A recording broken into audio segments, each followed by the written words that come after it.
Hi hello welcome back to my channel. അപ്പോൾ ഇന്ന് നമ്മൾ വന്നിട്ടുള്ളത് ആവർത്തന പട്ടിക അല്ലെങ്കിൽ പീരിയോഡിക് ടേബിളിനെ കുറിച്ച് കുറച്ച് പ്രധാനപ്പെട്ട ചോദ്യങ്ങൾ ഡിസ്കസ് ചെയ്യാൻ വേണ്ടിയിട്ടാണ്. ഞാൻ നേരത്തെ വീഡിയോസിലെല്ലാം പറഞ്ഞിട്ടുണ്ട്, നമ്മൾ പോർഷൻസ് ആയിട്ടല്ല പഠിപ്പിക്കുന്നത്, നമ്മൾ പ്രധാനപ്പെട്ട ക്വസ്റ്റ്യൻസ് ഡിസ്കസ് ചെയ്യുകയാണ് ചെയ്യുന്നത്. ഓക്കെ, അപ്പോൾ നമുക്ക് നോക്കാം. അതിനു മുമ്പേ ആദ്യമായിട്ടാണ് നിങ്ങൾ ഈ ചാനൽ കാണുന്നതെന്നുണ്ടെങ്കിൽ ഇതുപോലുള്ള കൂടുതൽ വീഡിയോസിനായിട്ട് ചാനൽ സബ്സ്ക്രൈബ് ചെയ്യുക, തൊട്ടടുത്തുള്ള ബെല്ലൈക്കൺ കൂടി എനേബിൾ ചെയ്യുക. തീർച്ചയായിട്ടും നിങ്ങൾക്ക് ഉപകാരപ്പെടുന്ന വീഡിയോസ് ആയിരിക്കും നമ്മൾ അപ്ലോഡ് ചെയ്യുന്നത്. ഓക്കെ, അപ്പോൾ നമുക്കറിയാം പീരിയോഡിക് ടേബിൾ കണ്ടിട്ടില്ലാത്തവർ ഉണ്ടാവില്ല അല്ലേ. ഇതാണ് നമ്മുടെ പീരിയോഡിക് ടേബിൾ, ഇതാണ് നമ്മുടെ മോഡേൺ പീരിയോഡിക് ടേബിൾ. അപ്പോൾ ഇതിനെക്കുറിച്ചിട്ടുള്ള കൂടുതൽ കാര്യങ്ങളാണ് നമ്മൾ പഠിക്കാൻ വേണ്ടി പോകുന്നത്. നോക്കാം.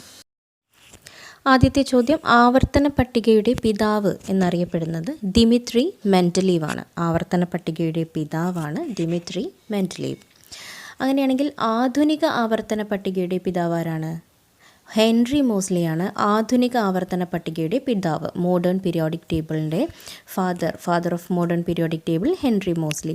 ആവർത്തന പട്ടികയുടെ പിതാവ് ആരാണെന്ന് ചോദിച്ചാൽ ദിമിത്രി മെൻഡലീവ് ആണ്. ആധുനിക ആവർത്തന പട്ടികയുടെ പിതാവ് ആരാണെന്ന് ചോദിച്ചാൽ അതിനുള്ള ആൻസർ എന്ന് പറയുന്നത് ഹെൻറി മോസ്ലിയാണ്. മെൻഡലീവിൻ്റെ ആവർത്തന പട്ടികയിൽ മൂലകങ്ങൾ ക്രമീകരിച്ചിരിക്കുന്നത് എന്തിൻ്റെ ബേസിസിലാണെന്നാണ് ചോദിച്ചിരിക്കുന്നത്.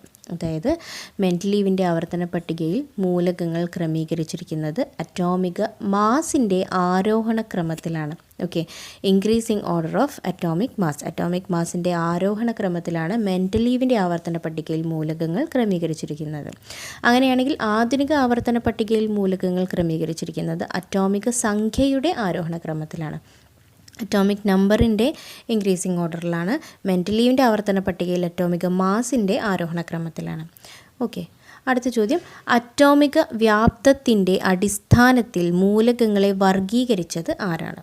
അറ്റോമിക വ്യാപ്തത്തിൻ്റെ അടിസ്ഥാനത്തിൽ മൂലകങ്ങളെ വർഗീകരിച്ചത് ലോതർ മേയറാണ്. Lothar Meyer. അപ്പോൾ ആവർത്തന പട്ടികയുടെ പിതാവെന്ന് ചോദിച്ചാൽ ദിമിത്രി മെൻഡലീവ്. ആധുനിക ആവർത്തന പട്ടികയുടെ പിതാവ് ഹെൻറി മോസ്ലി. മെൻഡലീവിൻ്റെ ആവർത്തന പട്ടികയിൽ മൂലകങ്ങൾ ക്രമീകരിച്ചിരിക്കുന്നത് അറ്റോമിക മാസിൻ്റെ ആരോഹണ ക്രമത്തിൽ. ആധുനിക ആവർത്തന പട്ടികയിൽ മൂലകങ്ങൾ ക്രമീകരിച്ചിരിക്കുന്നത് അറ്റോമിക സംഖ്യയുടെ ആരോഹണ ക്രമത്തിൽ. അറ്റോമിക വ്യാപ്തത്തിൻ്റെ അടിസ്ഥാനത്തിൽ മൂലകങ്ങളെ വർഗീകരിച്ചത് ലോതർ മേയറാണ്. അടുത്തത്, ആവർത്തന പട്ടികയിൽ ഒരുപാട് കുത്തനെയുള്ള കോളങ്ങളും സമാന്തരമായിട്ടും ഇങ്ങനെയൊക്കെ ഉള്ള കോളങ്ങൾ കണ്ടിട്ടുണ്ടല്ലേ. അപ്പോൾ അങ്ങനെയാണെന്നുണ്ടെങ്കിൽ ആവർത്തന പട്ടികയിലെ കുത്തനെയുള്ള കോളങ്ങളെ നമ്മൾ പറയുന്നത് ഗ്രൂപ്പുകൾ എന്നാണ്. അങ്ങനെയാണെങ്കിൽ സമാന്തരമായ കോളങ്ങളെ നമ്മൾ പറയുന്നത് പീരിയഡുകൾ എന്നാണ്. ആവർത്തന പട്ടികയിൽ കുത്തനെയുള്ള കോളങ്ങൾ ഗ്രൂപ്പുകളും സമാന്തരമായിട്ടുള്ള കോളങ്ങൾ പീരിയഡുകളുമാണ്. അങ്ങനെയാണെങ്കിൽ ആവർത്തന പട്ടികയിൽ ആകെ പീരിയഡുകൾ എത്രയാണ്? ആകെ 7 പീരിയഡുകളാണ് ആവർത്തന പട്ടികയിൽ ഉള്ളത്. ആവർത്തന പട്ടികയിലെ ഏറ്റവും ചെറിയ പീരീഡ് ഏതാണ് എന്നുള്ളതാണ് അടുത്ത ചോദ്യം. ഒന്നാമത്തെ പീരീഡ് തന്നെയാണ് ആവർത്തന പട്ടികയിലെ ഏറ്റവും ചെറിയ പീരീഡ്. ഏറ്റവും വലിയ പീരീഡ് ഏതായിരിക്കും? 6ഉം 7ഉമാണ് ഏറ്റവും വലിയ പീരീഡ് എന്ന് പറയുന്നത്. ഇന്ന് വരെ കണ്ടുപിടിച്ചിട്ടുള്ള ആകെ മൂലകങ്ങൾ 118 മൂലകങ്ങളാണ്. സ്വാഭാവിക മൂലകങ്ങൾ അവയിൽ 92 എണ്ണമാണുള്ളത്. അപ്പോൾ ആകെ മൂലകങ്ങളുടെ എണ്ണം എന്ന് പറയുന്നത് 118ആണ്. അതിൽ സ്വാഭാവിക മൂലകങ്ങൾ 92 എണ്ണമാണുള്ളത്. അടുത്തത് 1, 2, 13, 18 ഗ്രൂപ്പുകളിലെ മൂലകങ്ങളാണ് പ്രാതിനിധ്യ മൂലകങ്ങൾ എന്നറിയപ്പെടുന്നത്. ഇതൊക്കെയാണ് 1, 2, 13, 18 എന്ന ഗ്രൂപ്പുകളിലെ മൂലകങ്ങളാണ് പ്രാതിനിധ്യ മൂലകങ്ങളെന്ന് അറിയപ്പെടുന്നത്. അങ്ങനെയാണെങ്കിൽ 3 മുതൽ അതിനിടയിലുള്ള 3 മുതൽ 12 വരെയുള്ള ഗ്രൂപ്പുകളിലെ മൂലകങ്ങളെ നമ്മൾ പറയുന്നത് സംക്രമണ മൂലകങ്ങൾ അല്ലെങ്കിൽ ട്രാൻസിഷൻ എലമെൻറ്റ്സ് എന്നാണ്. ഓക്കെ, 1, 2, 13, 18 ഗ്രൂപ്പുകളിലെ മൂലകങ്ങളാണ് പ്രാതിനിധ്യ മൂലകങ്ങൾ. അങ്ങനെയാണെങ്കിൽ അതിനിടയിലുള്ള 3 മുതൽ 12 വരെയുള്ള ഗ്രൂപ്പുകളിലെ മൂലകങ്ങളാണ് സംക്രമണ മൂലകങ്ങൾ. ഇനി 57 മുതൽ 71 വരെയുള്ള അറ്റോമിക നമ്പറുള്ള മൂലകങ്ങളെ നമ്മൾ പറയുന്നത് ലാന്തനൈഡുകൾ എന്നാണ്. 57 മുതൽ 71 വരെയുള്ള അറ്റോമിക നമ്പറുള്ള മൂലകങ്ങൾ നമ്മൾ പറയുന്ന പേരാണ് ലാന്തനൈഡുകൾ. അതുപോലെ തന്നെ 89 മുതൽ 103 വരെ അറ്റോമിക നമ്പറുള്ള മൂലകങ്ങളാണ് ആക്റ്റിനോയിഡുകൾ. ഓക്കെ, ഇനി ഒന്നാം ഗ്രൂപ്പ് എന്ന് പറയുന്നത് ആൽക്കലി ലോഹങ്ങളാണ്. എന്താണ്? ഒന്നാം ഗ്രൂപ്പ് ആൽക്കലി ലോഹങ്ങളാണ്. ഏതൊക്കെയാണ് ആൽക്കലി ലോഹങ്ങൾ? Lithium, sodium, potassium, rubidium, caesium and francium. അപ്പോൾ ഒന്നാമത്തെ ഗ്രൂപ്പിനെ നമ്മൾ പറയുന്നത് ആൽക്കലി ലോഹങ്ങൾ എന്നാണ് കേട്ടോ. രണ്ടാമത്തെ ഗ്രൂപ്പിനെ പറയുന്നതാണ് ആൽക്കലൈൻ എർത്ത് ലോഹങ്ങൾ, ആൽക്കലൈൻ എർത്ത് മെറ്റൽസ്. ഏതൊക്കെയാണ്? Beryllium, magnesium, calcium, strontium, barium, radium. ഏതൊക്കെയാണ്? Beryllium, magnesium, calcium, strontium, barium, radium ഇവയാണ് രണ്ടാമത്തെ ഗ്രൂപ്പായ ആൽക്കലൈൻ എർത്ത് ലോഹങ്ങൾ.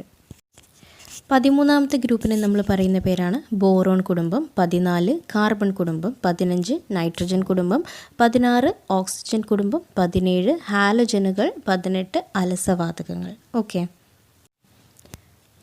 അടുത്തതാണ് എസ് ബ്ലോക്ക് മൂലകങ്ങൾ. എസ് ബ്ലോക്ക് മൂലകങ്ങൾ എന്ന് പറഞ്ഞിട്ടുണ്ടെങ്കിൽ 1ാം ഗ്രൂപ്പും 2ാം ഗ്രൂപ്പും കൂടെ കൂടിയ മൂലകങ്ങളെയാണ് നമ്മൾ എസ് ബ്ലോക്ക് മൂലകങ്ങൾ എന്ന് പറയുന്നത്. അങ്ങനെയാണെങ്കിൽ 13 മുതൽ 18 വരെയുള്ള ഗ്രൂപ്പ് മൂലകങ്ങളാണ് പി ബ്ലോക്ക് മൂലകങ്ങൾ. ഡി ബ്ലോക്ക് മൂലകങ്ങൾ എന്ന് പറഞ്ഞാൽ സംക്രമണ മൂലകങ്ങളെയാണ് നമ്മൾ ഡി ബ്ലോക്ക് മൂലകങ്ങൾ എന്ന് പറയുന്നത്. ഓക്കെ, അപ്പോൾ എസ് ബ്ലോക്ക് എന്ന് പറഞ്ഞാൽ 1ഉം 2ഉം ഗ്രൂപ്പ്, പി ബ്ലോക്ക് 13 മുതൽ 18 വരെയുള്ള ഗ്രൂപ്പ് മൂലകങ്ങൾ, ഡി ബ്ലോക്ക് എന്ന് പറഞ്ഞാൽ സംക്രമണ മൂലകങ്ങൾ. 4 ബ്ലോക്കുകളാണുള്ളത്. ഏതൊക്കെയാണ്? S, P, D, F. എഫിന് നമുക്ക് വരുന്ന വഴിയിൽ പറയാം. ഓക്കെ, അടുത്തത് സംക്രമണ മൂലകങ്ങൾ എന്ന് പറഞ്ഞിട്ടുണ്ടെങ്കിൽ അവ വ്യത്യസ്ത ഓക്സീകരണാവസ്ഥ കാണിക്കുന്നവയാണ്. അപ്പോൾ വ്യത്യസ്ത ഓക്സീകരണാവസ്ഥ കാണിക്കുന്ന മൂലകങ്ങളാണ് സംക്രമണ മൂലകങ്ങൾ. എല്ലാ സംക്രമണ മൂലകങ്ങളും എന്താണ്? ലോഹങ്ങളാണ് അല്ലെങ്കിൽ മെറ്റൽസ് ആണ്.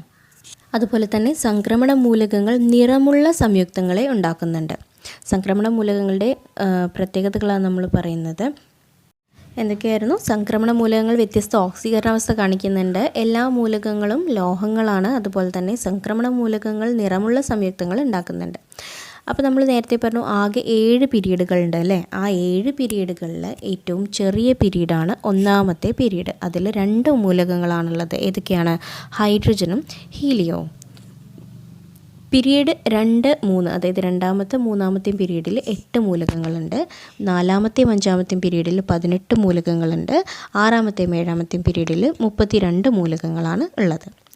അടുത്തത് ആവർത്തന പട്ടികയിൽ ഇടത്തുനിന്ന് വലത്തേക്ക് പോകുന്തോറും ആറ്റത്തിൻ്റെ വലിപ്പം ക്രമമായി കുറയുകയാണ് ചെയ്യുന്നത്. അതായത് പീരീഡ് ഇടത്തുനിന്ന് വലത്തോട്ടെന്ന് പറയുമ്പോൾ അത് പീരീഡാണ്. ഓക്കെ, അപ്പോൾ ആവർത്തന പട്ടികയിൽ ഇടതു നിന്നും വലത്തേക്ക് പോകുന്തോറും ആറ്റത്തിൻ്റെ വലിപ്പം ക്രമമായിട്ട് കുറയുകയാണ് ചെയ്യുന്നത്. അതുപോലെ തന്നെ ആവർത്തന പട്ടികയിൽ മുകളിൽ നിന്ന് താഴേക്ക് വരുന്തോറും ആറ്റത്തിൻ്റെ വലിപ്പം എന്താ ചെയ്യുന്നത്? കൂടുന്നു. അതായത് ഗ്രൂപ്പിൽ ആറ്റത്തിൻ്റെ വലിപ്പം കൂടുകയും മുകളിൽ നിന്ന് താഴേക്ക് വരുന്തോറും കൂടുകയും പീരീഡിൽ ഇടത്തു നിന്നും വലത്തേക്ക് പോകുന്തോറും ആറ്റത്തിൻ്റെ വലിപ്പം ക്രമമായി കുറയുകയുമാണ് ചെയ്യുന്നത്. അപ്പോൾ ഇതാണ് നമ്മുടെ ആവർത്തന പട്ടിക. ഈ ആവർത്തന പട്ടികയിൽ നോക്കൂ, എസ്, പി, ഡി ഏതാണ്? 1ഉം 2ഉം ഗ്രൂപ്പുകൾ നമ്മൾ എസ് ബ്ലോക്ക് എന്നും, അതുപോലെ തന്നെ 13 മുതൽ 18 വരെയുള്ളതിനെ നമ്മൾ പി ബ്ലോക്ക് എന്നും, അതിനിടയിൽ 3 മുതൽ 12 വരെയുള്ളതിനെ നമ്മൾ ഡി ബ്ലോക്ക് എന്നും പറയുന്നുണ്ട്. അതായത് സംക്രമണ മൂലകങ്ങൾ 3 മുതൽ 12 വരെയുള്ള ഇതാണ് സംക്രമണ മൂലകങ്ങൾ. അടുത്ത നമ്മൾ പറഞ്ഞത് പീരീഡും ഗ്രൂപ്പുമാണ്. അപ്പോൾ ഇതാണ് നമ്മുടെ പീരീഡുകൾ. എത്ര പീരീഡുകളാണുള്ളത്? 7 പീരീഡുകൾ. 1, 2, 3, 4, 5, 6, 7 പീരീഡുകളും അതുപോലെ തന്നെ 18 ഗ്രൂപ്പുകളുമാണുള്ളത്. ഇങ്ങനെ 18 ഗ്രൂപ്പുകളുമാണുള്ളത്. അപ്പോൾ ഇവിടെ നമ്മൾ പറഞ്ഞത് ഓരോ ഗ്രൂപ്പിൻ്റെ പേര് പറഞ്ഞു അല്ലേ? ആൽക്കലി ലോഹങ്ങൾ, ആൽക്കലൈൻ എർത്ത് ലോഹങ്ങൾ, സംക്രമണ മൂലകങ്ങൾ, ബോറോൺ ഫാമിലി, കാർബൺ കുടുംബം, നൈട്രജൻ കുടുംബം, ഓക്സിജൻ കുടുംബം, പിന്നെ എന്തായിരുന്നു? ഹാലജനുകൾ 17ാമത്തേത്, പിന്നെ 18ാമത്തേത് അലസവാതകങ്ങൾ. ഓക്കെ, ഇങ്ങനെയാണ്. പിന്നെ ലാന്തനൈഡുകളും ആറ്റനോയിഡുകളും പറഞ്ഞത് ഈ താഴെ കിടക്കുന്ന 2 പീരീഡ് ഉണ്ടല്ലോ, അതിന് ഇടയിലാണ് വരുന്നത് കേട്ടോ. അത് ആണ് നമ്മൾ ലാന്തനോയിഡുകളും ആറ്റനോയിഡുകളും പറഞ്ഞത്. ഇനി പീരീഡിൻ്റെ കേസിൽ ഇടത്തു നിന്നും വലത്തോട്ട് പോകുന്തോറും ആറ്റത്തിൻ്റെ വലിപ്പം എന്താ ചെയ്യുന്നത്?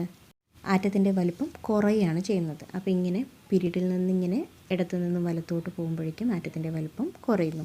അങ്ങനെയാണെന്നുണ്ടെങ്കിൽ ഗ്രൂപ്പിൽ എന്താ സംഭവിക്കുന്നത്? മുകളിൽ നിന്നും താഴേക്ക് വരുന്തോറും ആറ്റത്തിൻ്റെ വലിപ്പം കൂടി വരികയാണ് ചെയ്യുന്നത്. ഓക്കെ, അപ്പോൾ ഹൈഡ്രജനേക്കാളും വലുതായിരിക്കും ലിഥിയം, ലിഥിയത്തിനേക്കാളും വലുതായിരിക്കും സോഡിയം, അതിനേക്കാൾ വലുതായിരിക്കും പൊട്ടാസ്യം. അങ്ങനെ ആറ്റത്തിൻ്റെ സൈസ് മുകളിൽ നിന്ന് താഴേക്ക് വരുന്തോറും കൂടുകയും ഇടത്തു നിന്ന് വലത്തോട്ട് പോകുമ്പോഴേക്കും കുറയുകയാണ് ചെയ്യുന്നത്. ഇത്രയും കാര്യങ്ങളാണ് നമ്മളിപ്പോൾ പറഞ്ഞത്. അപ്പോൾ വീഡിയോ കംപ്ലീറ്റ് ആയിട്ടില്ല, ഇതിൻ്റെ പാർട്ട് 2 വരുന്നുണ്ട്. അപ്പോൾ ഈ വീഡിയോ നിങ്ങൾ മൊത്തത്തിൽ കണ്ട് ഇഷ്ടപ്പെട്ട് നിങ്ങൾക്ക് ഉപകാരപ്പെടുകയാണെന്ന് തോന്നുകയാണെന്നുണ്ടെങ്കിൽ വീഡിയോ ലൈക്ക് ചെയ്യുക, ഫ്രണ്ട്സിനൊക്കെ ഷെയർ ചെയ്യുക. അതുപോലെ തന്നെ കൂടുതൽ ഇതുപോലുള്ള വീഡിയോസിനായിട്ട് ചാനൽ സബ്സ്ക്രൈബ് ചെയ്യുക. തൊട്ടടുത്തുള്ള ബെല്ലൈക്കൺ കൂടി എനേബിൾ ചെയ്യാൻ വേണ്ടി മറക്കരുത്. എന്തെങ്കിലും സജഷൻസോ കാര്യങ്ങളുണ്ടെങ്കിൽ കമൻറ്റിലൂടെ അറിയിക്കുകയും ചെയ്യാം. Thank you for watching and stay tuned for more videos. Current affairs നമ്മൾ ഡെയിലി കറണ്ട് അഫയേഴ്സ് നമ്മൾ ഷോർട്ട് വീഡിയോസായി അപ്ലോഡ് ചെയ്യുന്നുണ്ട്. അപ്പോൾ ആവശ്യമുള്ളവർ ചാനലിൽ കയറി നോക്കുക. Thank you for watching.